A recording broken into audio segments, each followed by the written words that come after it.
learned about real estate first, to be honest. The residential assisted living was just the icing on the cake. So I bought my first property with the bonus I got from my new job with a bunch of partners, and it slowly came to fruition because we bought the property and we converted it into a 10-bed and we started seeing cash flow. We had a lot of partners, but I started seeing a return on my investment. And when I saw that return on my investment, I realized, wow, I own this property. I'm seeing a return on my investment, a sizable amount over like months and years. So maybe I can decrease some of the necessary actual sweat equity I have to put in by working in the hospital. Welcome to the Physicians and Properties Podcast, the show where we teach you how investing in real estate can give you the freedom to practice medicine and live life how you want. Doctor. Now, here's your host, Dr. Alex Schloe. Hello and welcome to another episode of the Physicians and Properties Podcast. As always, I'm your host, Dr. Alex Schloe. Thank you for joining us for another episode of the podcast. Today is another fantastic episode. The guest today is my friend, Dr. Mel Ranat. She is a family medicine trained physician who also invests in residential assisted living and owns multiple medical aesthetic practices in California. She came on the podcast after some begging for the first podcast episode that she's ever done, and she did an amazing job. You are going to learn so much through this podcast episode, learning about how to structure a life of freedom through investing, how Mel had the confidence and the courage to take a signing bonus right after getting out of residency and invested that in her first residential assisted living home, where they created the platform MD Senior Living that now owns 13 amazing residential assisted living facilities, transforming countless lives, both employees and residents, and they just provide exceptional care and are an amazing model to follow after in terms of residential assisted living. She's done some amazing things, and I'm so grateful for her time and willingness to come on the podcast. She leads with value in everything she does. So without any further ado, let's get started with my friend, Dr. Mel Ranat. Welcome to another episode of the Physicians and Properties Podcast. I'm so excited for the first time ever on a podcast that my friend, Dr. Mel Ranat, is coming on the podcast. Mel, how's it going? Good. How are you? Only with you, Alex. I'm really glad to have you on tonight. Thanks for taking the time. I really appreciate it. Well, do you mind sharing with the audience just a little bit about yourself? I'm a family medicine board certified physician. I did my residency in family medicine, but then I fell into purely hospitalist medicine because my residency was heavy inpatient. From my training with a newborn child, I ventured into being a hospital doctor. Then I ventured into being an aesthetic physician. So I opened up a few med spas. Along my journey then, I love residential assisted living. So I decided to start investing in those homes. And I grew my portfolio, and here I am going to be talking about my journey. Yeah, absolutely. Well, that's awesome. And what a cool journey. Do you still practice as a hospitalist, Mel? Yes, I do. But by choice. I take shifts when I want, and it's more of like a passion thing. I am not barred to being at the hospital anymore. I do that because I want to, not that because I have to. That's awesome. Folks listening to the podcast, you can definitely relate to that. The whole, reason behind Physicians and Properties is how you can use real estate or entrepreneurship to help you practice medicine and live life how you want to. And you're a perfect example of that because you've done it. And what a cool opportunity to be in where you can practice medicine because you want to, which is really, really cool. So Mel, tell me a bit about kind of your journey into real estate entrepreneurship. What did that look like from the beginning as a hospitalist with a newborn to get started on some of these ventures? So I had a very grueling residency. It was not a typical, as you know, they say there's duty hours, but that was out the door because there's no duty hours. We were working all hours of the day, 7 days a week, no breaks. With the newborn, it was really difficult. So when I was in this program, and I thought to myself one day, I think I was my second year, and I'm like, wow, okay, this can't be, I love medicine, but am I going to be doing this? Or is this going to be basically the beginning of the rest of my life? And I had to ponder, I'm like, it can't be. I love medicine, but what can I do in addition to practicing medicine that would bring me financial freedom? And I know this quote is widely used, but really it is what it is, financial freedom. How can I practice the way I want and passionately practice and live a life and be able to do both of have financial freedom as well as practice medicine. And so I started talking to a good friend of mine, and he was very well versed with investments, and he taught me a lot. And through him, I started to think, oh, okay, maybe I could invest a little bit of the money. As a resident, you hardly have anything, right, left at the end of the day. So I started by basically listening to him, following what he did throughout residency, because I didn't have the capital at that time, to be honest. And then I got my first job and I got a bonus, which is a decent size for a resident, making close to $3 an hour. Yeah, exactly. You know what? I'm going to take this bonus to me, which is sizable. And I asked my friend, what can I do with this? And he's like, why are you looking to residential assisted living? So I started learning about care homes. And I really love geriatric medicine. As a family medicine doctor, I spent a lot of time in nursing facilities and skilled nursing homes. And I really love the geriatric population. And I thought, okay, so I can leverage my skill as a physician, and maybe I can have a valuable investment, which I'm passionate about. And so I started learning a lot about residential assisted living. And I realized I can put a little bit of money down and have a bunch of partners, at least to start with, and we can buy a home. And mostly I learned about real estate first, to be honest. The residential assisted living was just the icing on the cake. So I bought my first property with the bonus I got from my new job with a bunch of partners. And it slowly came to fruition because we bought the property and we converted it into a 10-bed and we started seeing cash flow. And once I did that, and we had a lot of partners, right? But I started seeing a return on my investment. And when I saw that return on my investment, I realized, wow, I own this property. I'm seeing a return on my investment, a sizable amount over months and years. So maybe I can decrease some of the necessary actual sweat equity I have to put in by working in the hospital. So it freed up time for me to spend time with my daughter, because I have her in residency. So I missed out a lot of that time with her. So I felt that was really the icing on the cake. That's where I started to see, okay, I took this $20,000. I really didn't have any money after residency. I used my bonus and I started growing that. I started small. And then from there, the money that I made from one home, I started putting it into other homes. And it just kept multiplying and multiplying. And more than that, I found such a gratification when you go to these homes, and I saw this geriatric population that was actually treated really well. When I rounded on skilled nursing facilities and residency, I was actually disheartened. Yeah. I mean, Alex, you've rounded in those facilities, yeah. I'm sure. And it was really disheartening to see the elderly and just the environment, the dingy, dark hallways, people calling out, I need help, I need this. And it actually struck a chord with me. And I'm like, why can I not be a part of something that, of course, we want financial benefit, but why can I not be a part of something that'll actually improve the life of seniors? Yeah. Because we all have parents that are aging. Yeah, absolutely. Wow. So many great points, Mel. And I completely agree. I think that those nursing facilities, it was heartbreaking to see that folks are living their last days in some of these facilities. And I've seen your guys' homes and know how just incredible they are and what a amazing opportunity it is for your residents. But I did want to ask you a couple questions. One, you mentioned multiple partners, and I think folks are afraid to partner. What did you look in a partner, or what kind of helped you with the mindset of, hey, I need to partner to get started because I don't have the capital, if that question makes sense for you? For one, you coined it perfectly. I didn't have the capital to obviously run an entire deal myself. What I did look for in a partner, though, is I needed, most importantly, for our visions to be aligned. So as physicians, we are blessed with a stable job, stable income. So people in longevity, long-term, they have this capital. So there'll be a multitude of people that will have the capital. But my big thing is when I invest with people, I want a family.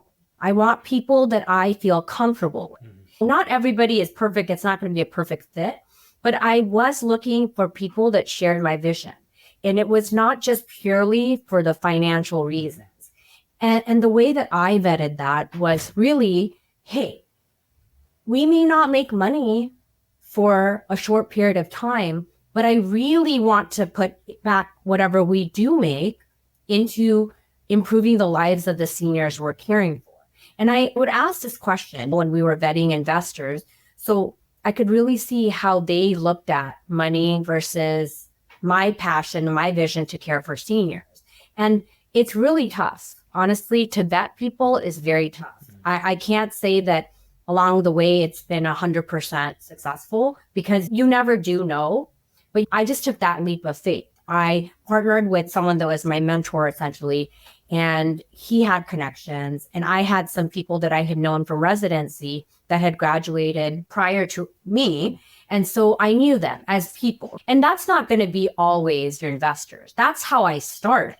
But it's really the vision. Even strongly right now, we have some projects coming up that we're going to be syndicating. And I think I mentioned that to you the other day, you and Charlie. And we're going to be syndicating and we're going to do this project together. We may not know all of the partners, but I am very big on meeting every single person who's interested.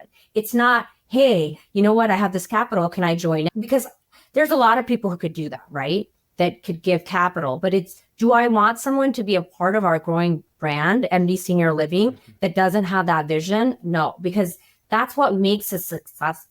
Are passionate about caring for these seniors, and we put a lot of our income back into our home. I think that's something that really drew me to you guys at MD Senior Living as well. It's not just about the investment. It's about taking really good care of residents, taking really good care of your investors, and realizing that there are a lot of opportunities to make money, but also always thinking about providing value both to residents and investors. And so I love that you guys do that. And I know that MD Senior Living and yourself included have provided a lot of value to me and a lot of value to the community. So I appreciate that as well. And I agree. I think that folks are really worried about getting into partnerships from time to time. And I think about it from a couple of different ways and interested to hear your thoughts.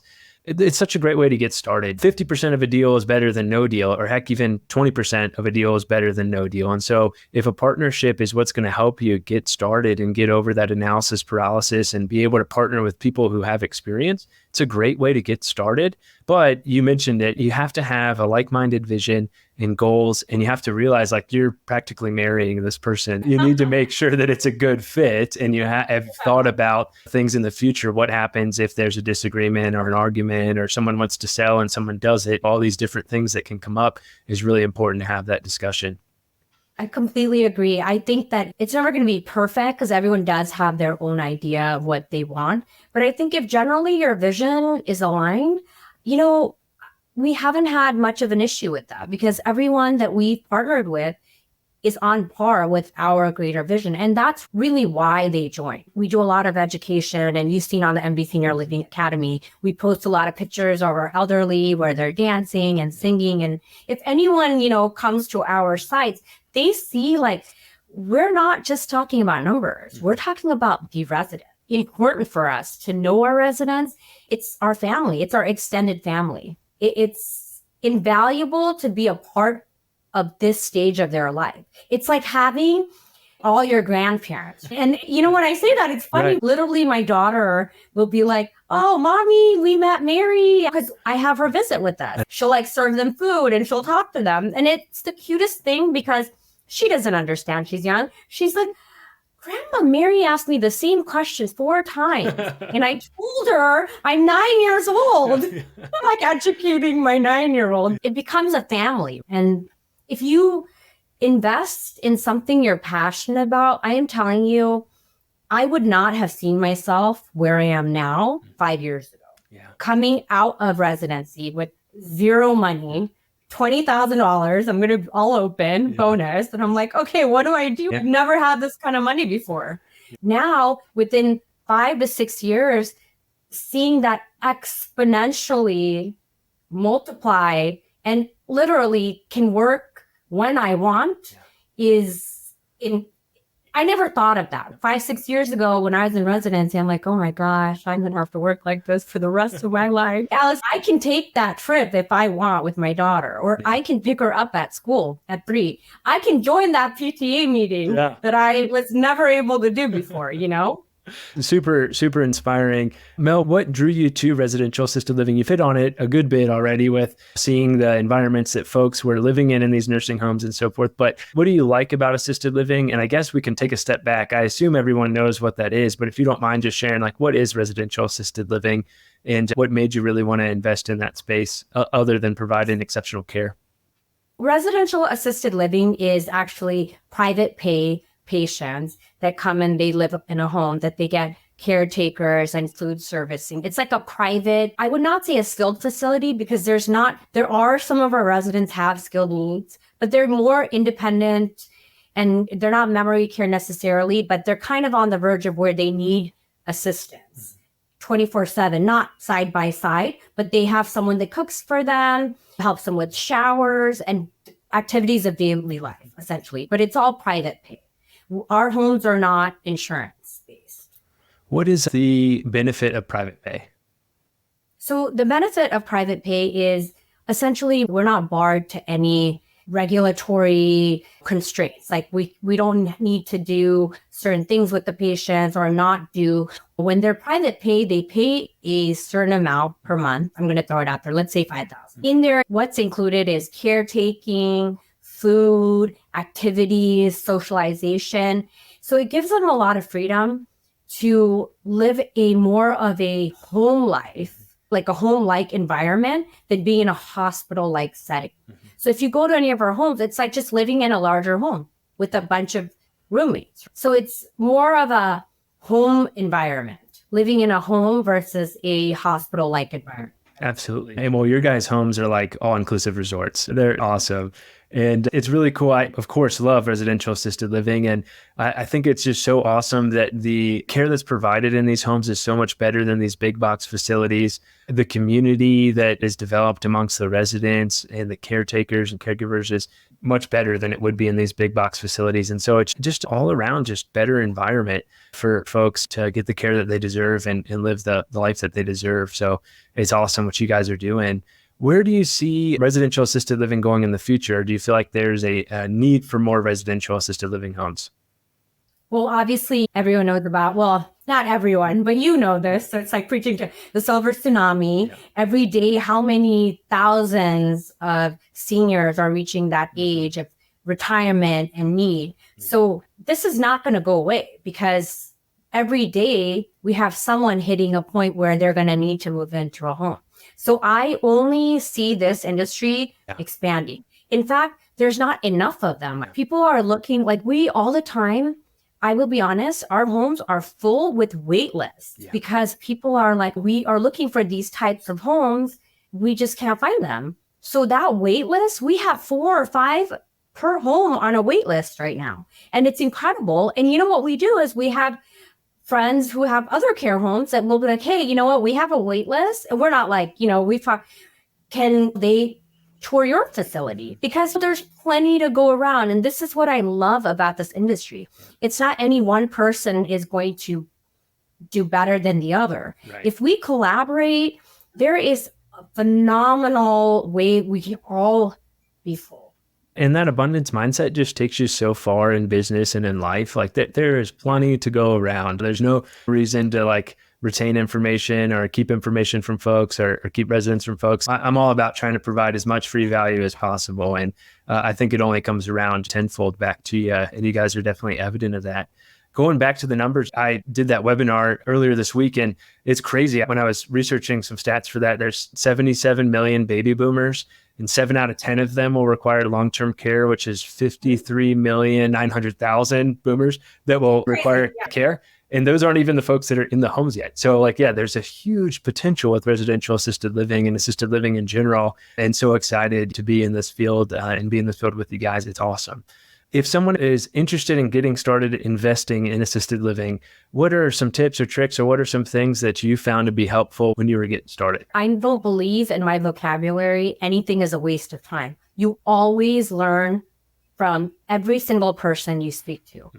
Even at the time you may not feel, but even them giving you incorrect information, you'll learn from it because you're going to find out what the correct answer is. Honestly, when we started, we didn't have all these resources. Mm-hmm. I think the biggest thing now is you're doing this podcast. We have an academy. There's so many resources for people. And even through the academy and your podcast and your content, you're always giving information. There's so much free information out there that I encourage everyone. Even we have a free blueprint. It's not about buying the course. There's so much information you can get for free. Mm-hmm. So I feel that back then, it was like I had to talk to multiple people. Right now, I feel like there's so many people like you or us. We have websites, we have webinars. Join all of them. Ask the questions on the webinar. Like, no matter how silly they may seem. I'm going to be honest, I knew nothing about investing. When I had to learn what a cap rate was from scratch, I was like, okay, we're Investopedia. Like, what is this? I didn't even understand it for the longest time. It took me forever. So it's like even little things like that is if you talk to people, if you listen to our webinars, your webinar, I think that people now who want to do residential assisted living are really positioned well because there's a lot of resources now than there were 5-6 years ago. I completely agree. The information is definitely there. I do think the harder part's the implementation piece, which we've talked about pretty extensively. And I think that's the next step that's really going to be helpful is helping folks kind of implement what they're learning from MD Senior Living Academy and from the podcast and so forth. Like, how can you take that next step and get that snowball rolling like you did with that initial home and that $20,000 investment to where you are now? And so anyone that's listening to this, I would strongly encourage you to reach out to Mel, reach out to the MD Senior Living folks. Their course is absolutely amazing. I was able to take a look at that, and thanks for giving me the opportunity. And you guys really did such a great job. It's high production value. I was talking to Centil and I was like, man, you guys look like movie stars. And you really walk people through exactly what they need to get a home and so many resources and so forth coming with that. And I think there's some other academies and groups that exist that are not nearly as forthcoming with information and resources, and everything's behind paywall after paywall after paywall. That's one thing I really appreciated about your guys' course, for all the resources that were available and very clear that you're like, hey, I want to help you succeed. Here's everything that I think that you're going to need to do that. So really awesome. And, the reason we feel this way is, honestly, Alex, we've all been through it. We've all proved our hard work. Mm-hmm. We've worked hard. So we're a community, and not even just us as physicians, but everyone. There's so much to go around. And like you said about the abundance mentality, there is so much wealth of information, knowledge, and opportunity to go around. I don't believe that if not sharing it, people will learn it anyways. Why not help educate people and actually be a part of their growth and journey? I find it invaluable when someone comes to me and says, you know what, Mel? Wow, like you had given us this part of this blueprint of the course, and it really helped me. Talking to your partner, Dr. Christian Centil, like really helped me. Thank you. And to me, that's invaluable. I feel like I helped someone else grow because I was in the same position. If no one helped me or educated me and it was for free, I would never be where I am today. Yeah, absolutely. And that's where you have to take that next step and find the partners and be willing to kind of go out of your comfort zone and reach out to people who are a step above you. And oftentimes, especially other docs in the healthcare field, I've found is like, everyone wants to help. Like, we all know what it's like to be in the trenches of medicine and family medicine and clinic and the burnout that exists. And we don't want other physicians to have to go through that. That's why I love Physicians and Properties and hopping on calls with people and just talking about like, hey, did you know that this is possible? And in that passive income is a spectrum. And we've talked about that before. Maybe it is just going to the PTA meeting and you don't have to work a shift, or maybe it's not having to moonlight, or maybe it's just full-time freedom like you have now and getting to practice medicine how you want to. But it takes having the courage to get started, having the courage to take that $20,000 bonus and get started. And so you're a true testament to that. That's why I tell folks, one of these homes can be life-changing for you. And you could potentially, if you're running an awesome home that's full occupancy and things are going well, like one home could be all you need to get close to financial freedom. I started with one home. Of course, it grew to a large number. Yeah. And I cannot complain. Yeah. But even that one home, I was so excited. Alex, I'm like, wow. I went from this investment, 100% return plus more. I own the property. Yeah. This is fabulous. Yeah. And I love my seniors. Like it's a really great investment. Yeah. Passive income, but also passionate income is awesome. It's cool to see the snowball over to 5 years from 1 to, what is it, 13 now? I think. 13. I cannot, this is my first podcast, but when someone sends it back to you and it's not over dinner or with you guys on just a casual talk, it's 1 to 13 and not even 5 years. That's super cool. Yeah. I do want to pivot, if you don't mind, and talk a little bit about the med spa and kind of that journey into med spas and what that looks like for you. Because I know you have a few of those as well. How did you get started in that space, and what kind of drew you towards the med spa and aesthetic space? When I was an undergrad at UCLA, I was also a makeup artist, and I love makeup. I love beauty. I like all things health, wellness, fitness. And so I always loved that. That was my hobby. So when I went into medicine, I completed my residency as an inpatient doctor, and I've always loved, I didn't want hats to all the plastic surgeons. I just didn't think with a newborn I was going to be able to even do any kind of long-term residency. Yeah. So ultimately, I would have loved to do plastics, but I didn't have enough of that, discipline to do more beyond what I did. When I was in residency, I started following these celebrity doctors, and I was like, oh, if I love beauty, how can I combine that with medicine? I always liked it. And it's funny because as I'm telling you about myself, it seems like I do all these multiple things, which is definitely true. So when I graduated residency and I took a hospitalist position, I first invested in the REL. At that time, that's all the money, the capital I had. Shortly thereafter, I started generating some passive income, and actually sizable passive income. We were talking about roughly the amounts. And I had extra capital, and I had to decide. I'm like, I really do like aesthetics, and maybe I would start this as like a passion project. Yeah. Now that I have some capital just to put towards something that's fun for me. Mm-hmm.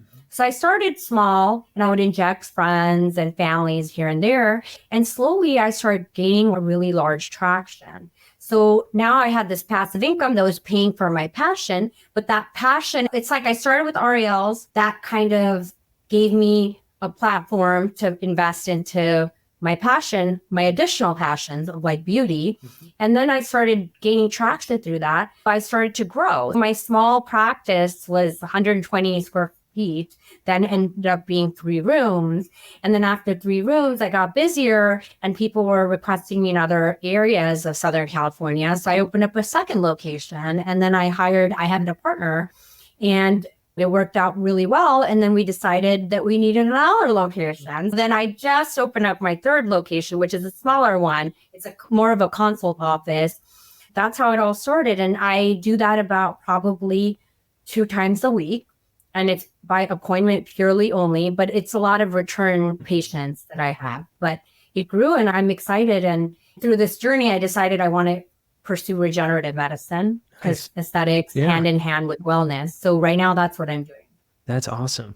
Is it more kind of like a concierge, or not concierge service probably isn't the right words, but is it a pay-per-visit kind of setup for this? Yes, it's just like anytime you go to anywhere, like a gym or anywhere, it's all cash. So I don't deal with any insurance. That's actually one of the benefits of doing this as well. Yeah. I don't have to deal with any kind of billing or insurance or any kind of red tape. And then after I pivoted to that, I also am now generating a course for physicians and teaching them how to open up their own aesthetic medicine practices and how to, if they want to eventually do that as a passive investment.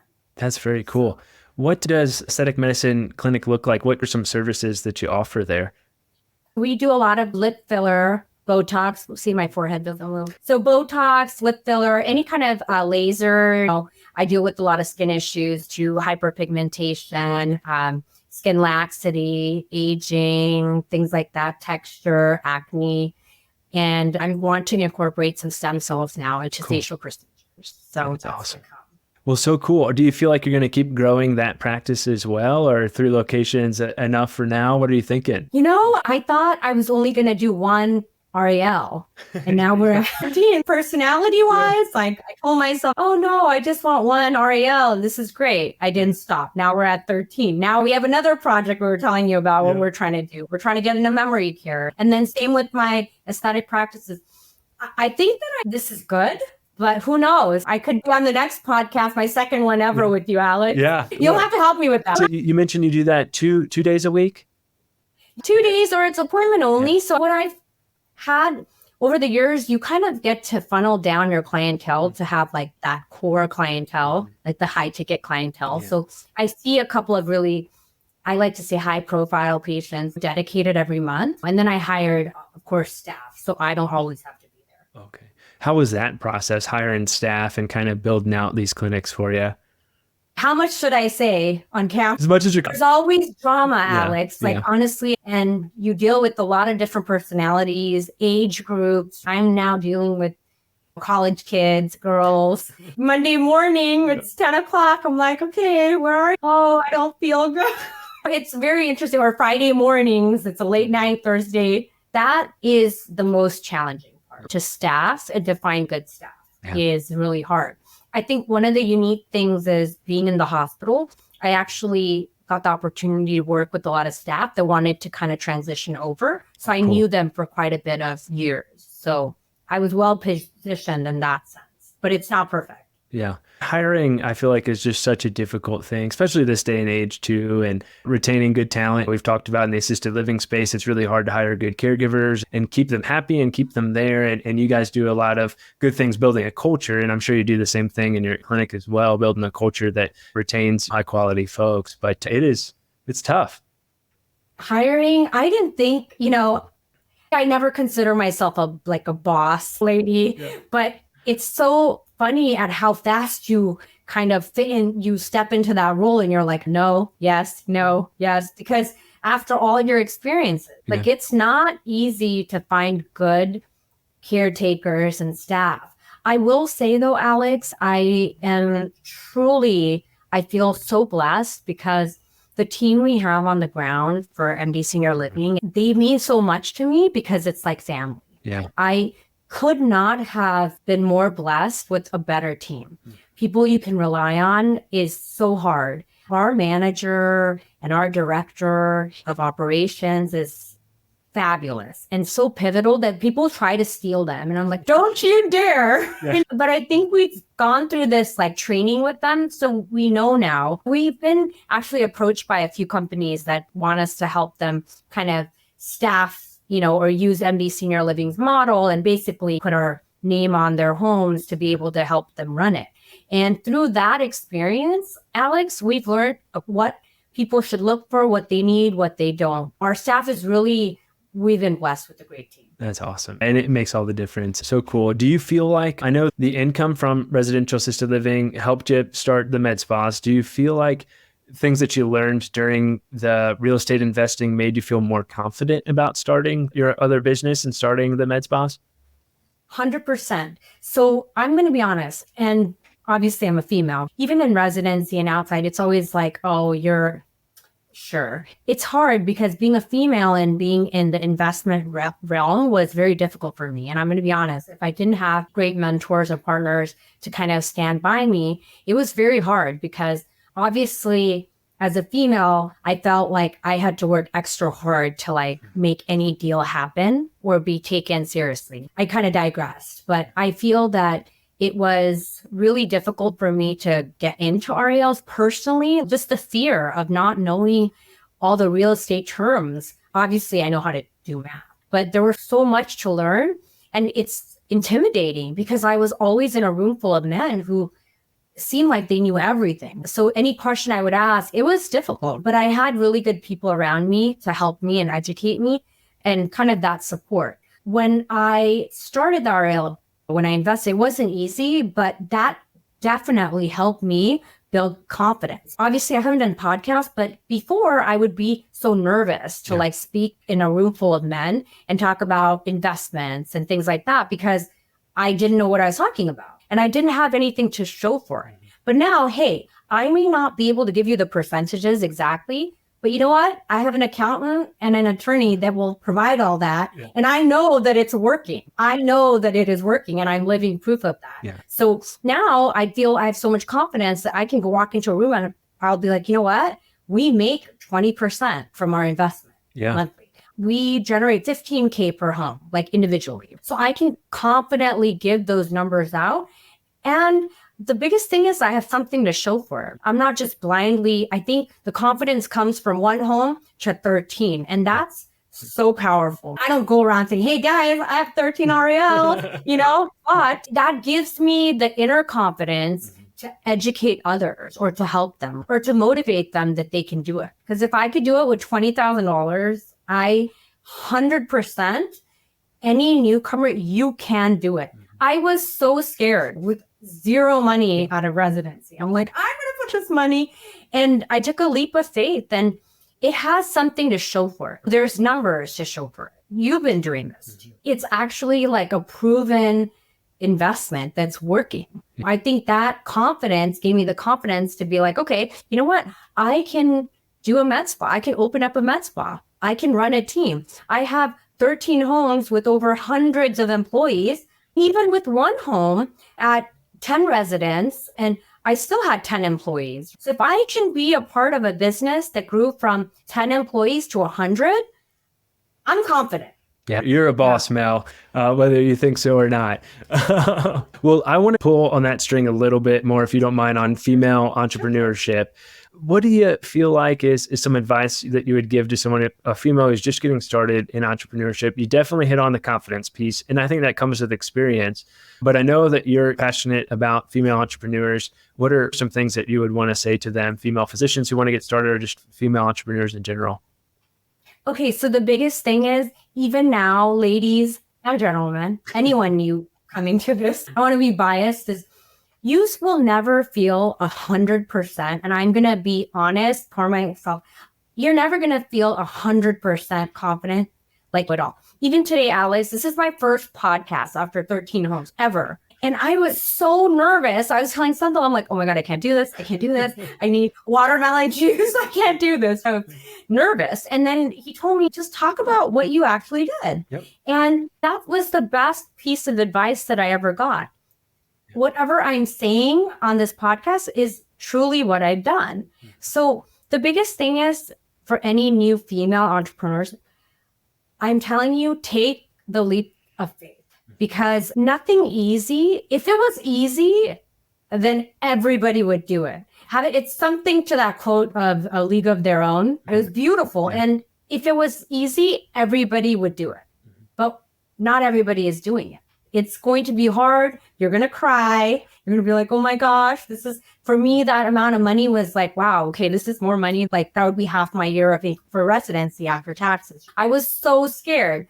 But the biggest thing is, take that leap of faith, because you may not get that chance again. And I know it's scary and it sounds cliche, but just do it. Because if you're thinking about it and you thought about it more than once, do it. And we are uniquely positioned as physicians. We have stability in our income. So this is the biggest thing my mom told me is, fine, let's say you lose that money, right? I can still pick up shifts or find a job to eventually, that's not what anyone wants to hear, but to make up for that income. Right. And that is something, as physicians, female, male, all of you guys, is invaluable. Because we will always find a locums gig. We will always be able to make money through what we trained in. Mm-hmm. Always. COVID is a perfect example. The whole world shut down. But could we go back in medicine and find a job in the hospital? There would always be a job for us. So take that leap of faith, because we are uniquely positioned to be able to mitigate that risk purely because of our titles and our training. I think a lot of times folks' biggest fear is their present day reality. Like, oh, okay, you take a leap of faith and you go buy assisted living and you operate it, and for some reason it doesn't work out. You hit the nail on the head. Okay, you just go back to work, or you pick up an extra shift. Like, it's what you're doing right now anyways. Why not take the leap and go from there? Well, Mel, I want to be respectful of your time. How can folks reach out to you if folks are interested in the MD Senior Living Academy? How can folks get involved in that? And of course, we'll include links to everything in the show notes as well. Perfect. So my email is melr@mdseniorliving.com. Please email me. Please reach out to our academy. It's MD Senior Living Academy on Facebook. we are always available. You message us, Facebook us. We would love to talk. And listen, for females and men, I'm not going to leave you guys out, but any of you females want to talk, reach out to me. I love to talk.